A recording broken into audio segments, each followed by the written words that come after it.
What if the very place you sought peace and forgiveness became the last place you'd ever be seen alive? This is the story of Irene Garza, a beauty queen, a beloved schoolteacher, and a devout woman whose faith led her into the hands of a monster in a town that would never be the same. McAllen, Texas, in the early 1960s, was a quiet, close-knit community tucked away along the southern border, a place where family, tradition, and faith wove together the very fabric of daily life.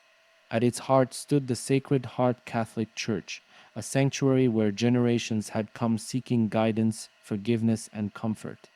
In this deeply religious town, the church wasn't just a building, it was the moral anchor of the community, the foundation upon which many people's lives were built. And it was here, within the protective walls of this church, that Irene Garza was last seen. Irene wasn't just another face in the crowd. She was someone everyone knew, admired, and respected. In her 25 years, she had already achieved more than most dream of.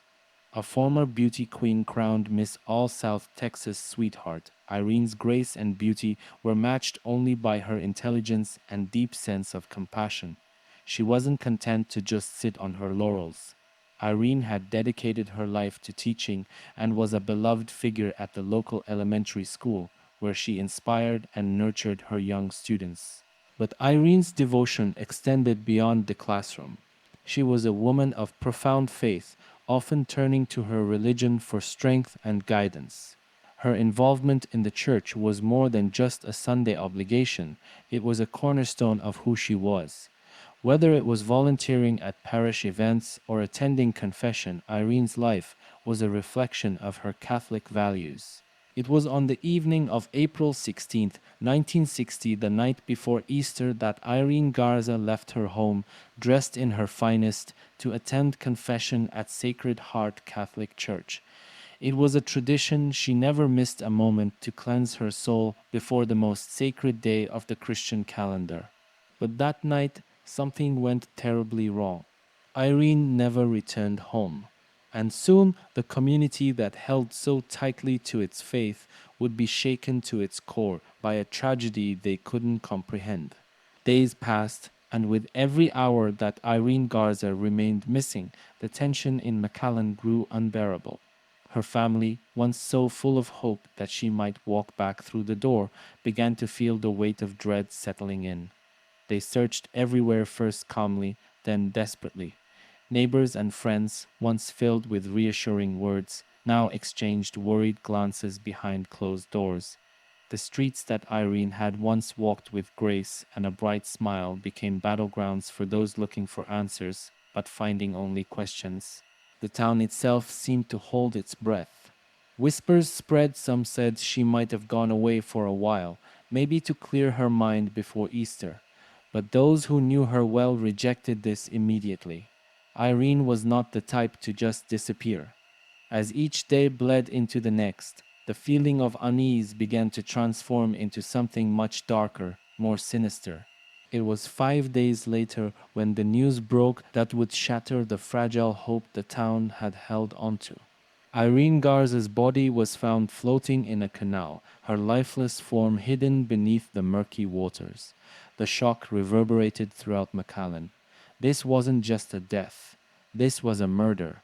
And not just any murder, this was Irene Garza, a beacon of goodness and faith, a symbol of beauty and grace in a community that revered her. The brutality of her end was something the town could barely comprehend. She had been beaten. The bruises told a story of struggle, of a young woman fighting with everything she had. She had been raped, her innocence stolen in the most violent way imaginable. And then she had been suffocated. Someone had taken their hands, or perhaps a piece of fabric, and squeezed the very life from her. To the people of McAllen, this was more than a crime. It was a violation of their trust, their faith. How could such a thing happen to someone who had only ever walked the path of righteousness? And how could it have happened after she sought sanctuary in the house of God? That was the question on everyone's lips. The horror that followed Irene Garza's discovery wasn't just about the savagery of the crime.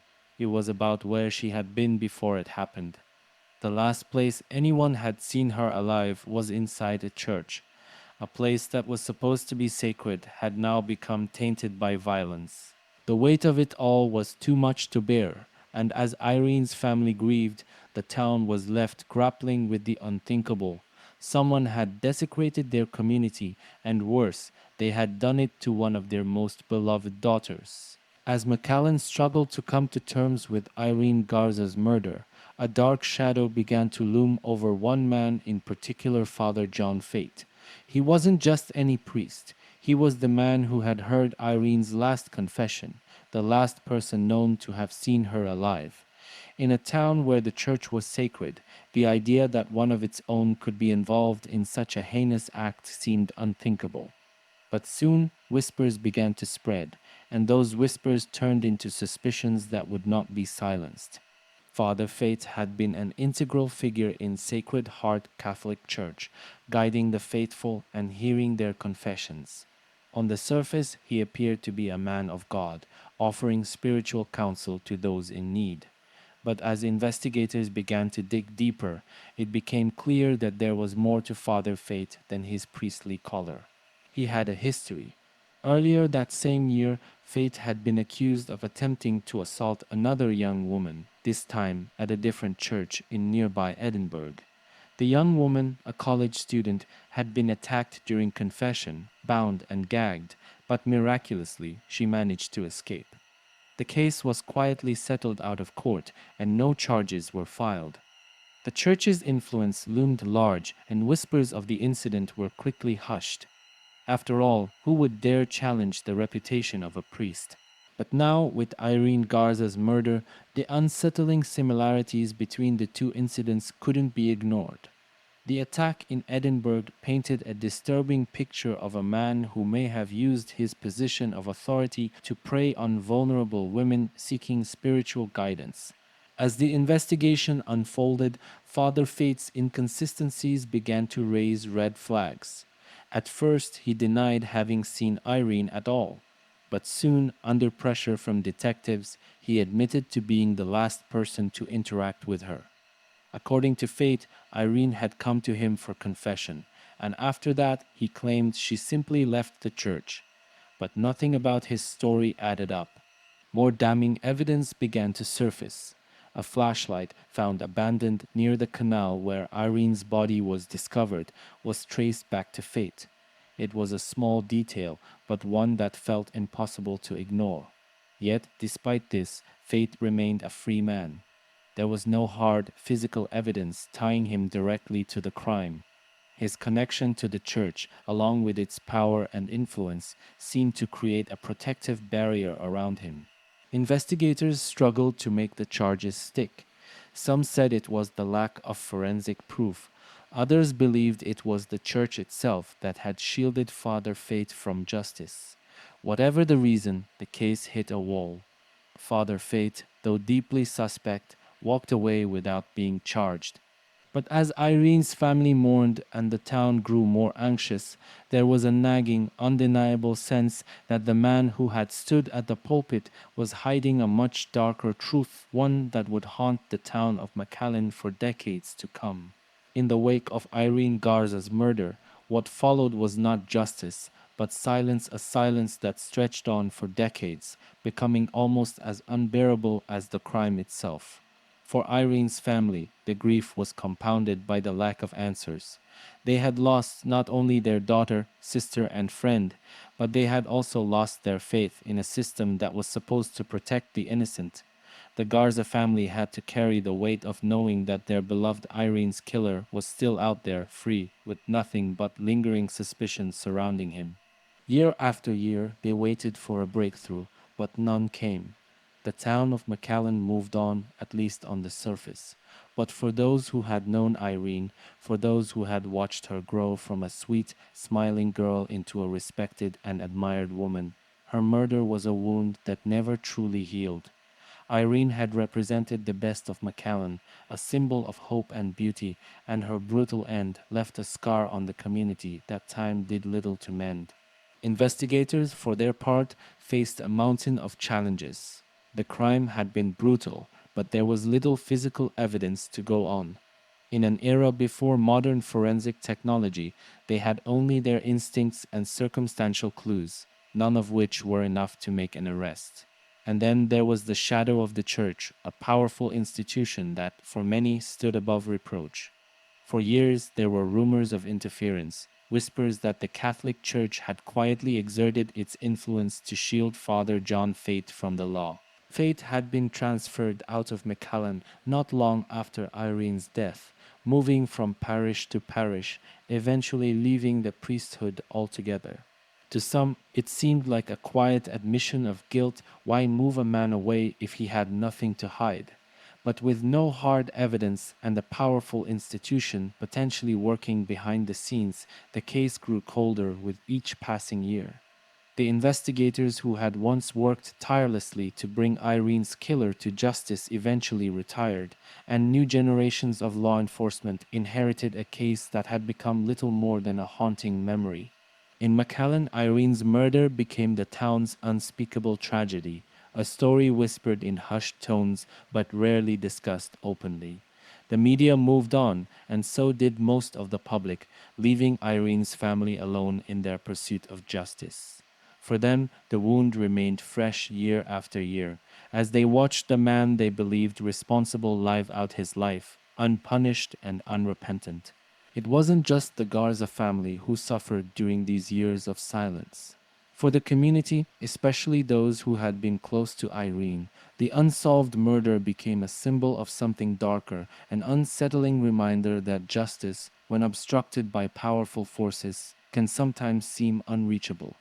There were whispers about how much influence the church had really exerted to protect Fate, how deep the connections ran, and whether or not those in power cared more about preserving the institution than they did about Irene's life. As the case faded from public consciousness, it lingered like a ghost in the hearts of those who had known her. The unsolved nature of the crime meant that the town could never truly heal, and though it was no longer front page news, the memory of Irene Garza's smile and the brutal way it had been taken was something that could not be forgotten. As the years passed without justice for Irene Garza, a darker narrative began to emerge, one that called into question not just the actions of Father John Fate, but the role of the very institution that was supposed to stand for truth and righteousness, the Catholic Church. Rumors had long swirled that the church had played a part in shielding Fate from prosecution, and as new information came to light over the decades, those rumors began to take on the weight of reality. At the heart of this controversy was the question: had the church, in its pursuit of self preservation, actively obstructed justice for Irene Garza? From the very beginning, there had been troubling signs. After Fate's attack on the young woman in Edinburgh earlier that same year, the church had quietly intervened. Rather than facing the consequences of his actions in a court of law, Fate's case was settled privately. No criminal charges were filed. It was as though the assault had never happened, and Fate was allowed to continue his work as a priest, moving from one parish to another unchecked. This initial silence set a troubling precedent, one that would echo ominously in the years to come.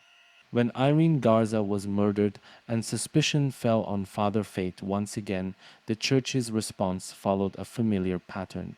Rather than cooperate fully with investigators, the church appeared to close ranks. Fate was quickly reassigned, sent away from McAllen under the guise of routine clerical movements. To some, this was a clear attempt to protect the priest from the scrutiny of the law. For others, it was evidence of something far more sinister, a concerted effort to bury the truth and avoid a scandal that could tarnish the church's reputation.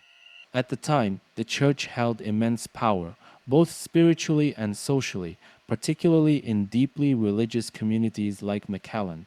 It wasn't just a place of worship, it was a cornerstone of daily life, influencing not only personal beliefs but also political and social structures. The church's authority was rarely questioned, and for many it was unthinkable to challenge its leaders even in the face of overwhelming suspicion. But as the years passed, and as more stories of abuse and cover ups within the Catholic Church began to surface around the world, the story of Irene Garza's murder took on new significance. It became part of a broader narrative, a dark chapter in a long history of institutional silence and protection of those who had committed grievous wrongs under the cloak of the Church's authority. The case was no longer just about the actions of one priest. It became emblematic of a much larger issue. Across the globe, high-profile scandals involving the church shielding priests accused of abuse were coming to light. From Boston to Ireland, survivors were stepping forward, revealing how the church had systematically silenced victims and protected perpetrators, moving priests from parish to parish in order to avoid scandal rather than pursuing justice. The alleged cover-up in McAllen mirrored these patterns all too closely. The church's refusal to act decisively when Faith was first accused of assault, its reassignment of him after Irene's murder, and its apparent disinterest in fully cooperating with the investigation all pointed to a calculated effort to protect its own, even at the expense of the truth. For many, this raised profound ethical and moral questions. How could an institution that preached morality and justice allow something like this to happen under its watch? And what did it say about the church's priorities when protecting its image seemed to come before protecting its flock? As the decades passed, these questions would continue to haunt those who had loved Irene Garza. The church, once a symbol of sanctuary and trust, now seemed to stand at the center of a painful, unresolved mystery. For some in the community, their faith in the institution was irrevocably shaken. The very place where Irene had gone to seek absolution became tainted by the suspicion that those in power had turned their backs on her when she needed them most. The alleged cover-up would later become a focal point of controversy, especially in the wake of broader revelations about the church's handling of misconduct across the world. In retrospect, Irene Garza's case was one of the early signs of a much larger crisis, one that would eventually force the church to confront its role in enabling and often concealing the sins of those who wore the collar. But for McAllen, the truth would remain buried for decades, just as Irene had been, while Father John Fate lived a life free of consequence, protected by an institution that claimed to stand for all that was good and just. For over 5 decades, Irene Garza's murder remained an open wound with no resolution, no justice, and no closure for her family or the community of McAllen.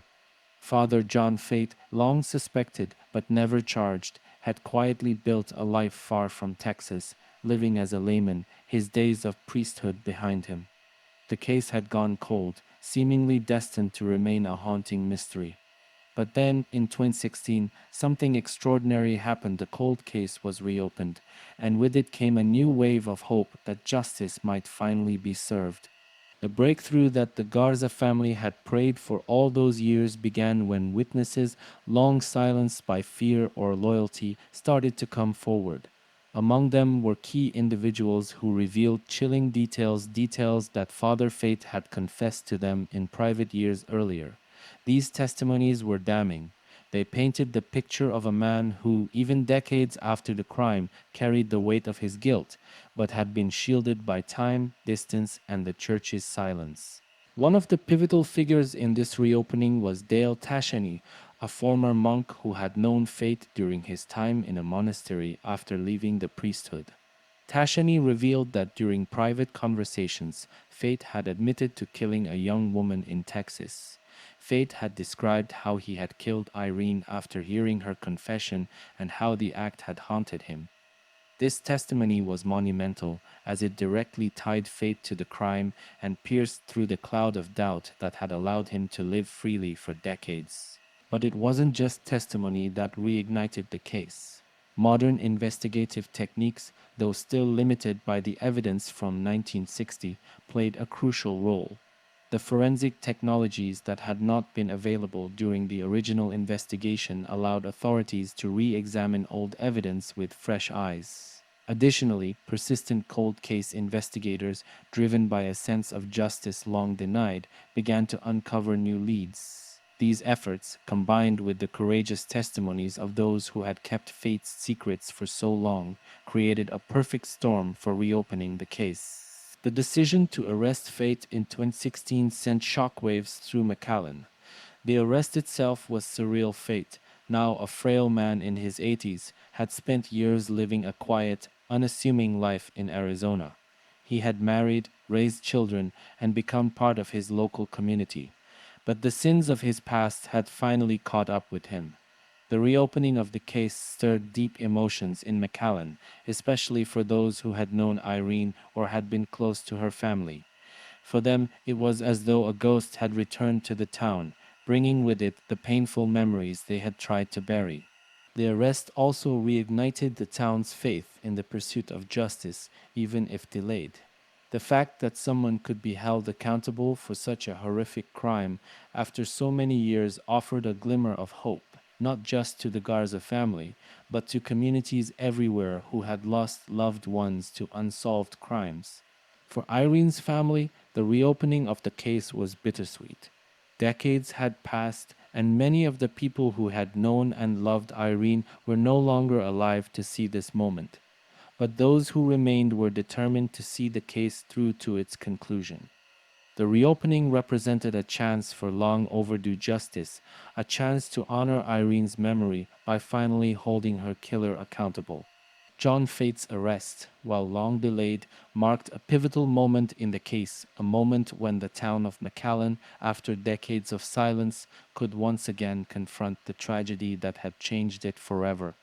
For many, it felt like the beginning of the end of a dark chapter that had hung over them for far too long. But the road to justice was far from over. The trial and the long-awaited verdict still lay ahead.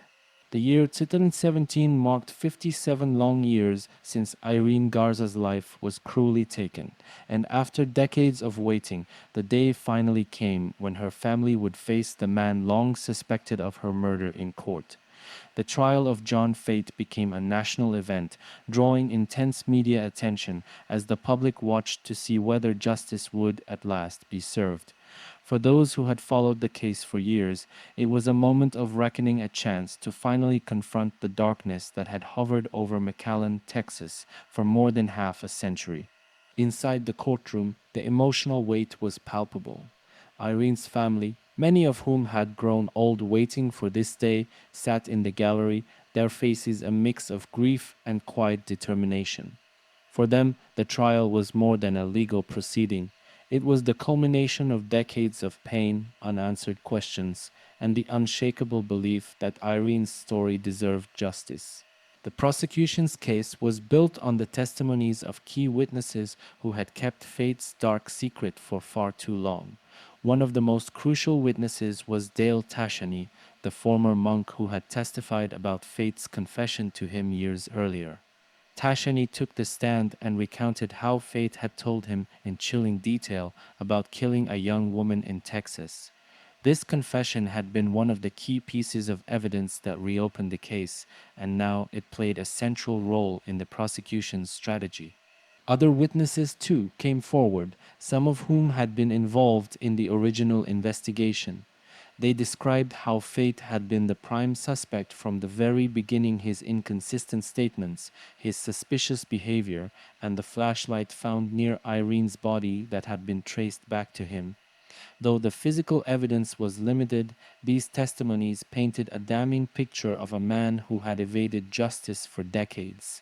Fate's defense team, however, sought to cast doubt on the reliability of the decades-old testimonies.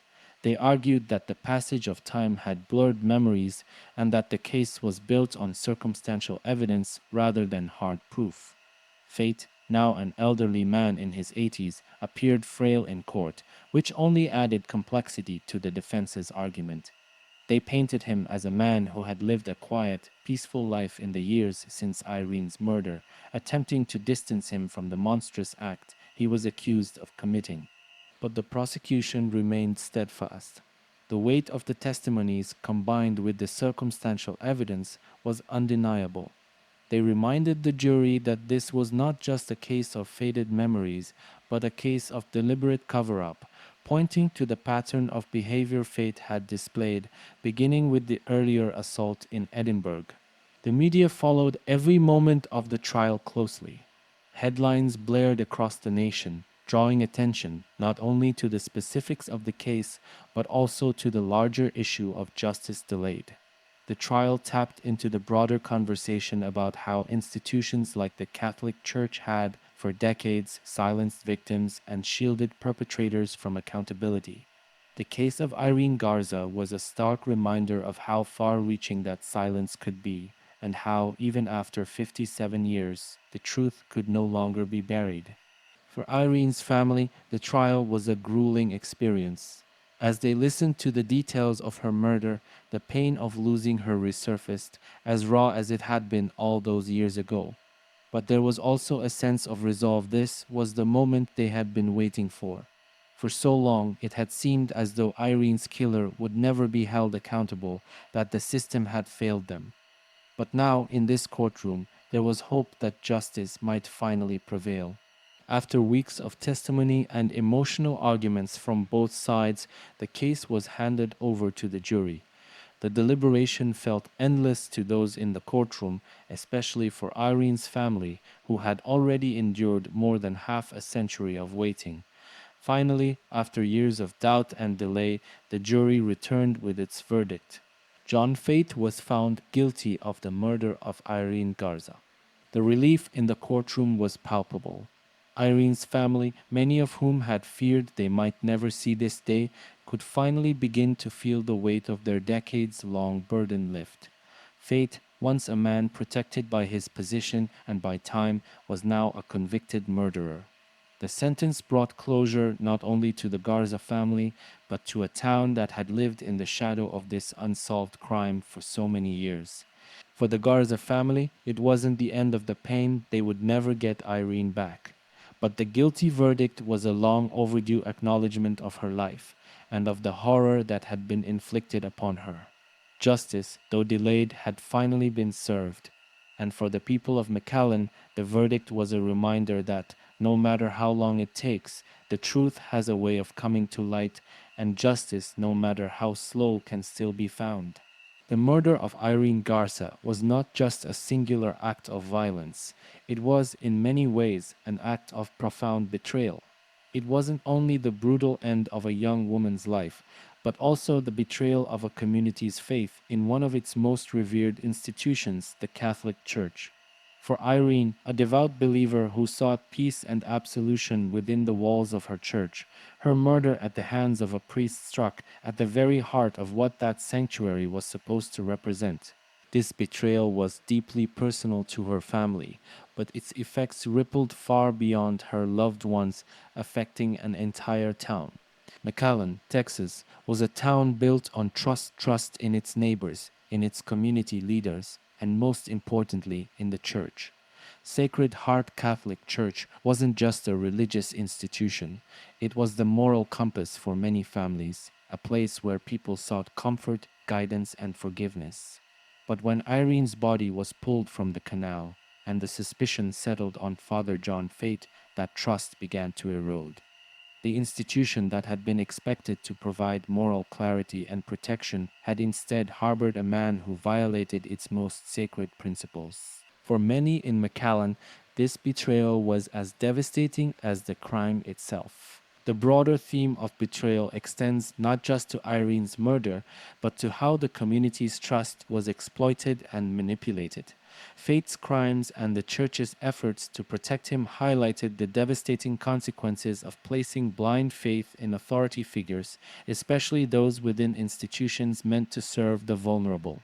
The Catholic Church's involvement in silencing the earlier assault case and its apparent shielding of Fate from prosecution reflected a betrayal of the values it claimed to uphold: accountability, justice, and protection of the innocent. For Irene's family, the concept of justice became an agonizing journey. The idea of justice delayed became their harsh reality. For 57 years, they waited for someone to be held accountable, enduring the emotional toll of knowing that the man responsible for Irene's death had lived freely, his crime unresolved. The eventual conviction of John Fate brought long overdue closure, but it also raised the question: can justice, when delayed for so many decades, ever truly be enough? For the Garza family, the guilty verdict was an acknowledgement of Irene's life and her suffering.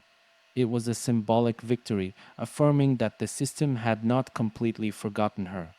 Yet the trial also underscored the painful truth that delayed justice is in many ways incomplete. Irene's parents had both passed away without seeing their daughter's killer brought to justice. Many of those who had known and loved her were no longer alive to witness the conclusion of the case. The passage of time had irreversibly altered the landscape of the community, and while the verdict brought relief, it could never fully heal the wounds that had festered for decades. Justice delayed carries a heavy psychological toll, not just on the families of victims, but on entire communities. In the case of McAllen, the unresolved nature of Irene Garza's murder had a corrosive effect. It became an unspeakable burden, a stain on the town's history that haunted the collective conscience.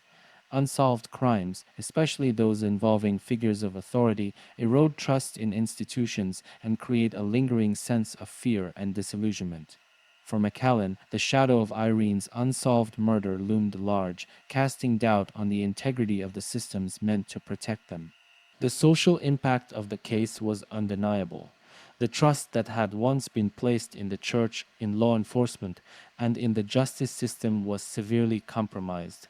How could the community reconcile the teachings of forgiveness and moral righteousness with the reality that the very institution they relied on had protected a murderer? These questions left scars that were not easily healed, and for many, the trial of John Fate was not just about Irene Garza. It was about restoring faith in the idea that justice could still prevail, even after so much time had passed. The case of Irene Garza forces us to confront uncomfortable truths about power, accountability, and the devastating effects of institutional silence. It serves as a reminder that no matter how powerful an institution might be, it is ultimately the responsibility of the people to demand transparency, truth, and justice. The long road to John Fate's conviction highlights the resilience of Irene's family and the community, but it also serves as a stark reminder that justice delayed can feel like justice denied. In the end, the story of Irene Garza is not just about a singular crime. It is about the fragility of trust, the resilience of those who fight for justice, and the moral imperative to hold even the most powerful institutions accountable for their actions. The lessons drawn from this case go beyond McAllen, echoing in communities around the world where justice has been delayed or denied for far too long. The murder of Irene Garza left a lasting imprint on McAllen, Texas, a scar that time could never fully erase. What began as a personal tragedy in 1960 would go on to resonate far beyond the confines of this small, tight-knit community. Today, the legacy of Irene Garza's case stands as a stark reminder of the consequences of institutional silence, the perseverance of a family in their pursuit of justice, and the ways in which trust once shattered can take generations to rebuild. For the people of McAllen, the case redefined their relationship with institutions they once held sacred. The Catholic Church, which had been the bedrock of the community, emerged from the case forever changed in the eyes of many. The once unquestioned trust in the moral and spiritual authority of the Church had been eroded by the realization that it had not only failed to protect one of its most devout members, but had also shielded the man responsible for her death. The quiet reassignment of Father John Fate, the silencing of the earlier assault case, and the decades of inaction created a breach in faith that would linger for years to come. This breach wasn't just felt in McAllen. As Irene's case gained national attention, it became a symbol of a broader crisis within religious institutions, the systemic covering up of abuse and misconduct. The parallels between Irene's case and other high-profile scandals involving the Catholic Church are hard to ignore. In this way, the legacy of Irene Garza's murder became part of a larger conversation about accountability, transparency, and the need for institutions to protect the vulnerable rather than their own reputations. But Irene's story is also one of justice delayed and ultimately achieved. Her case represents the tireless persistence of her family, who never gave up hope, even after decades of silence and inaction. Their fight and the reopening of the case in 2016 shows the importance of continuing to pursue justice, no matter how much time has passed. It speaks to the strength of survivors and their families who, in many cases, are left to carry the burden of unsolved crimes long after the media and public have moved on. Today, Irene Garza's case is remembered not only as a tragic chapter in McAllen's history, but as a triumph of justice against all odds. It stands as an example of how cold cases can still be solved even after decades have passed. The emergence of key witnesses like Dale Tashani and the application of modern investigative techniques brought new life to a case that many had long thought would never be resolved. In this way, Irene's case is part of a broader movement within law enforcement to re examine cold cases using updated technology and new testimony, offering hope to the families of other victims who still wait for answers. The arrest and conviction of John Fate also demonstrate the evolving role of witness testimony in solving long standing crimes. In many cold cases, it's not forensic evidence that provides the breakthrough, but the courage of those who come forward to reveal long held secrets. In this case, it was the weight of Fate's own words, his private confessions to others, that ultimately brought about his downfall. Irene's legacy, then, is also a testament to the importance of giving voice to the silenced and of ensuring that those with critical information feel empowered to speak, even after many years. In the wider fight for justice, Irene Garza's case represents the potential for resolution even when the odds seem insurmountable. It underscores the idea that no case is ever truly closed and no crime can be hidden forever. The persistence of those who seek the truth, combined with advances in investigative techniques, can shine light into the darkest corners, uncovering the wrongs that were once thought buried. For the people of McAllen, Irene's story will always be a part of their town's history, a tragedy that shook their faith and their community, but also a story of resilience, of justice pursued and finally won. Today, Irene Garza is remembered not just as the victim of a horrific crime, but as the symbol of a fight that spanned nearly 6 decades, a fight that in the end brought long awaited justice. And for all those who continue to seek answers in the face of cold cases, her legacy serves as a beacon of hope that the truth, no matter how long it takes, can still rise to the surface. The story of Irene Garza is one that lingers not just because of the brutal nature of her murder, but because it reveals something deeper about the fragility of trust, the weight of silence, and the relentless pursuit of justice. It reminds us that even the most cherished institutions, the ones we look to for moral guidance and protection, are made of people who are flawed, who can fail, and who, in some cases, choose to prioritize self-preservation over what is right. At the heart of Irene's case lies a profound betrayal not just of her, but of the community that believed in the sanctity of the church, in the moral integrity of its leaders. What should have been a place of safety, a place where people sought forgiveness and peace, became the setting for something unspeakable. And when the truth of that betrayal was met with silence, it was as if the community itself had been violated. The case forces us to confront uncomfortable truths about how institutions can wield their power not for the good of the many, but to protect the few who are most culpable. It speaks to the broader reality of how systemic failures occur when those in power are not held accountable.